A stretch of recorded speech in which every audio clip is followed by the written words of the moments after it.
जी अस्सलाम वालेकुम। उम्मीद है आप सब खैरियत से होंगे। मैं हूं अब्दुल वहाब और आप देख रहे हैं मेरा YouTube channel Abdul Wahab official और फेसबुक चैनल राना अब्दुल वहाब। सबसे पहले मैं आप लोगों का शुक्रिया अदा करना चाहूँगा कि मेरे यूट्यूब चैनल पे सब्सक्राइबर्स जो हैं वो 2000 क्रॉस कर चुके हैं।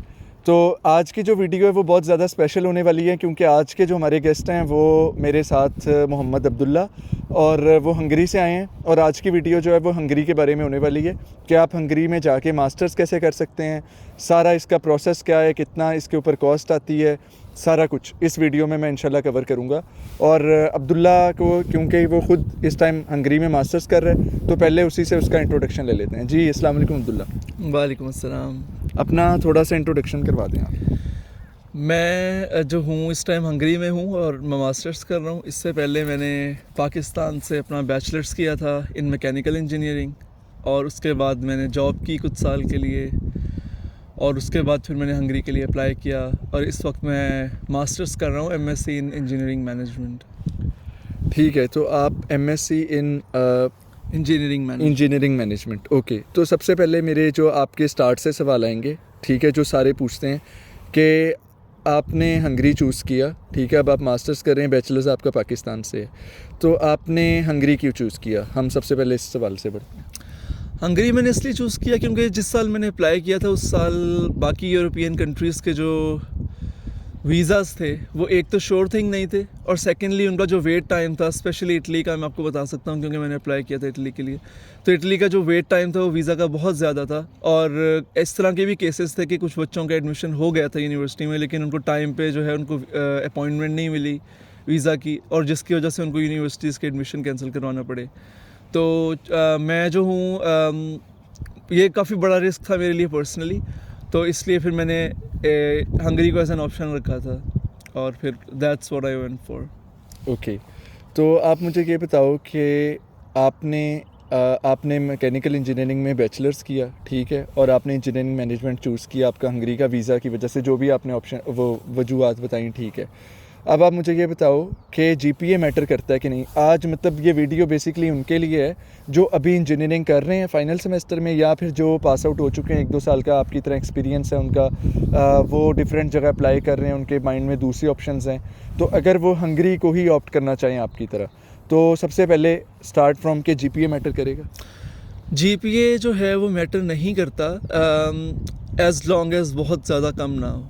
अगर आपका आउट ऑफ 4 मेरे ख्याल में अगर आपका 3 नहीं भी है, because I have seen examples उन बच्चों की जो जिनका 3 भी नहीं था। यूजुअली ये नोशन है कि अगर आपका 3 से नीचे हो तो आपका नहीं होता, लेकिन हंगरी के केस में I don't think that's true और मेरा पर्सनली 3 से ऊपर था, लेकिन I don't think it matters that much as long as आपका जो लेटर ऑफ मोटिवेशन है वो इतना स्ट्रॉन्ग हो, as long as you can sort of give them a story of where you're coming from, what you have studied so far and where you're going in the future and what you want to do. So as long as all of those things are tied together nicely, I don't think GPA matters that much. Okay, तो जी GPA matter नहीं करता, लेकिन as long as आपकी motivation जो letter है वो और बाकी चीज़ें, उन पे हम आते हैं कि सारे क्या डॉक्यूमेंट्स चाहिए होते हैं। तो अभी आप स्कॉलरशिप पे हैं? जी, मैं स्टाइपेंडियम हंगेरिकम एक स्कॉलरशिप है हंगरी की, जिसमें आपकी basically it's everything is covered from your plane ticket to your accommodation to your living expenses and your tuition fees, so everything is basically covered. तो माशाल्लाह आप पाकिस्तान से हंगरी गए हैं और आप मास्टर्स कर रहे हैं वहाँ की बुडापेस्ट में? जी, मैं बुदापेस्ट में हूँ, BME यूनिवर्सिटी का नाम है। BMI, और वो सारी कवर्ड है, आप कुछ भी पे नहीं कर रहे? नहीं। और आपका जो टोटल कॉस्ट है इस पूरे प्रोसेस में कितनी आई? स्टार्टिंग फ्रॉम एप्लीकेशन फ्री है और उसके बाद मेरे ख्याल में the only cost you have to bear is the NTS cost, जो कि HEC का टेस्ट होता है पाकिस्तान में, बस। उसके बाद वीज़ा प्रोसेसिंग फ़ी भी नहीं है, कुछ भी नहीं। Okay, so everything is free. आप सब हंगरी आ सकते हैं मास्टर्स करने बिल्कुल फ्री में, लेकिन it is not as easy. और दूसरी बात यह कि अभी हमने इसका पूरा प्रोसेस पूछना है कि अगर फॉर एग्जांपल मैं आज यूनिवर्सिटी से ग्रेजुएट हुआ हूँ, मेरे पास तमाम डॉक्यूमेंट्स हैं, एजुकेशनल डॉक्यूमेंट्स। मेरे एजुकेशनल डॉक्यूमेंट्स में क्या आते हैं, नाजरीन आपके लिए मैंने एक वीडियो बनाई हुई है, वो अगर आप मेरे चैनल की प्लेलिस्ट में जाके ब्रॉड इन्फॉर्मेशन में जाएंगे और आप इसका लिंक डिस्क्रिप्शन में मैं दे दूंगा, तो आप लोग उस वीडियो में पहले देख सकते हैं कि आपने कौन कौन से must to do attestations and documents हैं।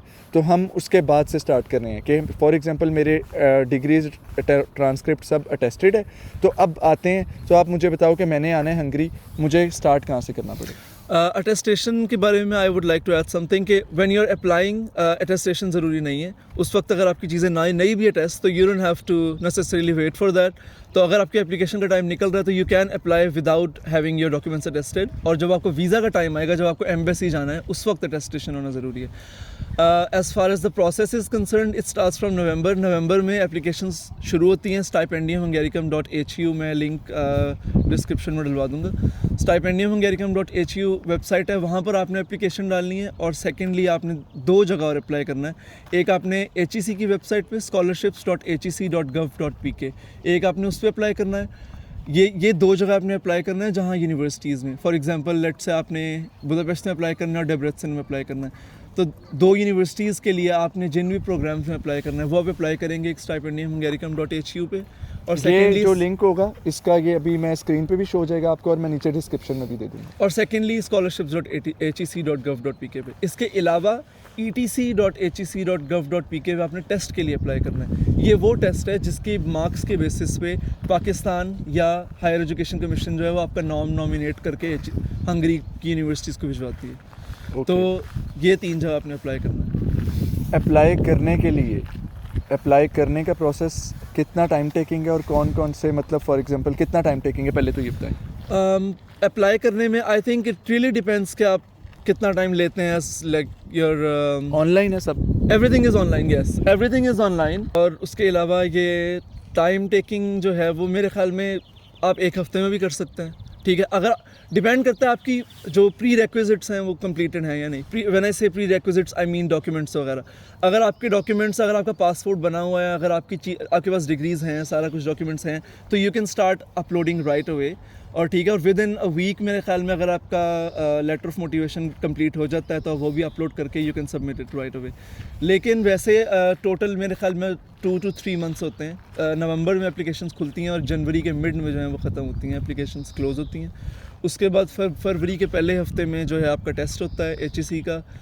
फरवरी के एंड तक तकरीबन या मार्च के शुरू तक जो है आपको पता लग जाता है कि आपके टेस्ट के स्कोर क्या है फर्स्टली, और सेकेंडली अगर आपको HEC ने नॉमिनेट किया है या नहीं। उसके बाद फिर अप्रैल में, मार्च के एंड या अप्रैल तक जो है वो आपकी यूनिवर्सिटीज़ आपको कांटेक्ट करती हैं। मेरे केस में मेरी यूनिवर्सिटी, मेरा एक टेस्ट था, यूनिवर्सिटी ने लिया, उसके बाद एक इंटरव्यू हुआ था, मार्च के एंड तक वो गया, अप्रैल के एंड तक वो गया था। और उसके बाद फिर मई के एंड या जून में तकरीबन जो है वो आपको पता लग जाता है कि आपकी सिलेक्शन हो गई है और फिर आपकी स्कॉलरशिप हो गई है या नहीं। ये एक वैसे हर साल जब ये प्लान अनाउंस होता है स्टाइपेंडियम हंगेरिकम की तरफ से, तो वो आपको एक टाइमलाइन दे देते हैं। तो आप नवंबर में चेक कर सकते हैं, जब स्टाइपेंडियम हंगेरिकम अपना प्रोग्राम लॉन्च करती है हर साल, तो वो एक टाइमलाइन उस साल के हिसाब से दे देती है कि हम कब, यानी क्या क्या स्टेप्स हैं और क्या क्या टाइम लगता है। ओवरऑल आई वुड से कि starting from, if you start from let's say December to coming to Hungary in September of next year, it takes around 6 to 7 months. It's like a 6 to 7 month long process. Okay, thank you so much. तो अब्दुल्ला ने बहुत ज़्यादा detail में खुद ही वो चीज़ें cover कर दी हैं जो मैं पूछने वाला था। जैसा कि मैं इनसे पूछने वाला था कौन कौन से डॉक्यूमेंट्स चाहिए होते हैं, ये मैं एक दफ़ा से इनसे दोबारा से समराइज़ करवा लेता हूँ। लेकिन इससे ज़्यादा इंपॉर्टेंट चीज़ जो इन्होंने बताया वो ये कि एग्ज़ाम भी होता है, जो मेरे लिए भी एक न्यू इन्फॉर्मेशन थी, क्योंकि ये कम्पेटिटिव रूट है जो मुझे समझ आ रही है। मेरी तरह के नालायक बच्चों वाला रूट नहीं है कि जी UK जा रहे हैं तो आपने 30-35 लाख की स्टेटमेंट शो करवाई और पैसे दिए और चले गए। ये थोड़ा सा, क्योंकि आप स्कॉलरशिप विन कर रहे हैं तो कम्पेटिटिव रूट है, आपको विन करनी पड़ेगी स्कॉलरशिप। HEC का वो पूरा जो इसने एक्सप्लेन कर दिया। मेरे 3 छोटे छोटे सवाल हैं। सबसे पहले IELTS चाहिए होता है इसके लिए? IELTS ज़रूरी नहीं है। मेरे केस में मैंने IELTS दिया था and I am not sure if it helped और नॉट, लेकिन IELTS ज़रूरी नहीं है, लिखा भी होता है। अगर आपका बैचलर्स डिग्री या अगर आप बैचलर्स के लिए आ रहे हैं तो आपका हाई स्कूल FSC अगर वो इंग्लिश में है तो you can get a certificate from your board और from your university stating that जो आपकी प्रीवियस एजुकेशन है वो इंग्लिश में है। उसको कहते हैं English proficiency certificate. Okay. Thank you. तो दैट इज़ इनफ। तो दूसरा मेरा छोटा सा जो सवाल है वो ये कि सारे डॉक्यूमेंट्स के अगर आप नाम ले दें कि ये डॉक्यूमेंट चाहिए होगा, जैसे लेटर ऑफ मोटिवेशन, तो वो नाम क्या है, मतलब सब डॉक्यूमेंट्स, एजुकेशनल डॉक्यूमेंट्स के अलावा? एजुकेशनल डॉक्यूमेंट्स के अलावा इंग्लिश प्रोफिशेंसी सर्टिफिकेट, पासपोर्ट, उसके अलावा आपका लेटर ऑफ मोटिवेशन, ठीक है। और अगर if I am missing something तो आई वुड मेक श्योर के नीचे डिस्क्रिप्शन में वो मैं ऐड करवा दूंगा, लेटर ऑफ मोटिवेशन भी। यस। सबसे मेन सवाल होने वाला ये भी, क्योंकि मुझे जो इसकी वीडियो में, इस पूरी वीडियो में जो अब्दुल्ला की बातों से समझ आई है वो ये कि आपका letter of motivation is something which will decide that you will win this scholarship और नॉट, प्लस आपके एग्ज़ाम्स का स्कोर। तो एग्ज़ाम्स का स्कोर इज़ समथिंग कि आप सारे इंशाल्लाह जो भी बैचलर्स करता है वो उसको कर सकता है, ले सकता है वो मार्क्स, लेकिन आफ्टर दैट आप कैसे उसको विन करेंगे वो आपकी लेटर ऑफ मोटिवेशन होगी। Is that it? तो लेटर ऑफ मोटिवेशन में लोगों को बताएं कि कैसे वो लेटर ऑफ मोटिवेशन को इस तरह का लिखा जाए कि वो आपको स्कॉलरशिप देने पर मजबूर हो जाए। लेटर ऑफ मोटिवेशन बेसिकली जो है वो इन लेटर ऑफ मोटिवेशन में आपको ये बताना होता है कि बेसिकली आप क्यों आना चाह रहे हो, ठीक है। अब क्यों आना चाह रहे हो उसकी आपने रीज़न इतनी सॉलिडिफाई करनी है कि यानी बेसिकली आप उन्हें कन्विंस कर सकें कि आप की जो एजुकेशन है सो फार इन योर लाइफ जो आपने की है that goes along with what you want to do in the future, ठीक है। तो cohesiveness is the keyword here. अगर आपकी स्टोरी कोहिसिव है from your background to your current state of life to your future educational and career plans. So you can always start from your background, how you grew up in Pakistan, a little bit about your family, but that's not necessary. और आपने क्या किया, आपका interest जो है, let's say अगर आप IT में जाना चाह रहे हैं तो आपका आईटी में इंटरेस्ट किस तरह से बढ़ा, आपने अभी तक क्या काम किया आईटी में। अगर आप मास्टर्स के लिए आ रहे हैं तो आपने बैचलर्स जो है वो आईटी में किया है या नहीं, ठीक है। और उसके बाद आप आगे क्यों आईटी में ही जाना चाह रहे हैं, या लेट्स से लॉ में जाना चाह रहे हैं, मेडिकल में जाना चाह रहे हैं, आप क्यों जाना चाह रहे हैं और आपका पैशन कहाँ से आ रहा है, और आप आगे अपनी एजुकेशन कंप्लीट करने के बाद क्या करेंगे अपनी डिग्री के साथ। Thank you so much Abdullah. तो मेरा ख्याल से आज की जो वीडियो है, अभी बारिश भी बहुत तेज़ हो गई है, तो नाज़रीन आप लोगों के लिए हंगरी का जो मास्टर्स का स्टाइपेंडम हंगेरिकम स्कॉलरशिप जो है उसके बारे में जितनी डिटेल्स हैं, जो ग्राउंड रूट से स्टार्ट होके कि मतलब आप बैचलर्स आपने किया है तो आपके कौन कौन से एजुकेशन डॉक्यूमेंट्स रेडी होने चाहिए, एप्लीकेशंस कब खुलती हैं, वीज़ाज़ कब तक आते हैं, अब्दुल्ला ने हंगरी क्यों चूज़ किया और टोटल कॉस्ट क्या आ रही है, सारी चीज़ें, लेटर ऑफ मोटिवेशन, हर चीज़ कवर हो गई है। आइल्स जीपीए मैटर करता है कि नहीं, अगर आपने स्किप की है तो ये सारी चीज़ें मैं पहले कवर कर चुका हूँ, आप वापस जाके ये वीडियो में ये चीज़ें देख लें। तो अब्दुल्ला आपका बस लास्ट सवाल मैं आपसे करूँगा, हंगरी में अब कैसा एक्सपीरियंस जा रहा है? हंगरी में मैं कैपिटल सिटी में चूँकि हूँ तो मेरा तो अच्छा एक्सपीरियंस जा रहा है सो फार। और पाकिस्तानी कम्युनिटी जो है it's not extremely vibrant but it's not non existent, so it definitely does exist.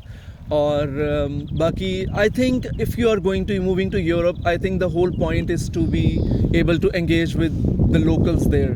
So I think it all depends on you and how much you soak up the culture and sort of put yourself out there and basically look around and move around. और as a closing remark I would like to add कि जिस साल मैंने apply किया था उस साल 200 seats थी HEC की टोटल स्कॉलरशिप की। 125 if I remember correctly, 125 seats bachelors की थी, 50 सीट्स मास्टर्स की थी और 25 सीट्स PhD की थी।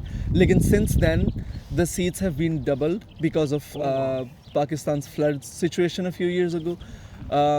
तो इस वक्त जो है I think around 400 seats हैं। तो if you guys want to go for it, the chances are better than ever before. तो यंग इंजीनियर्स, चाहे आप केमिकल इंजीनियर्स हैं, मैकेनिकल, इलेक्ट्रिकल, जो भी हैं, आप लोगों के लिए अपॉर्चुनिटी है। 400 प्लस सीट्स हो चुकी हैं HEC की तरफ से स्कॉलरशिप पे, फुल स्कॉलरशिप। तो आप लोग इस अपॉर्चुनिटी को मिस ना करें। और इंशाल्लाह मैं ट्राई करूँगा कि अब्दुल्ला भी कमेंट्स में जवाब दें उन लोगों के जो आप लोगों में से इंजीनियर्स हैं और जो या और किसी भी डिसिप्लिन से हैं जो स्टाइपेंडम हंगेरिकम को कर रहे हैं। तो और जिनको नहीं पता, मैं इन पर बताता चलूँ कि अब्दुल्ला मेरा छोटा भाई भी है।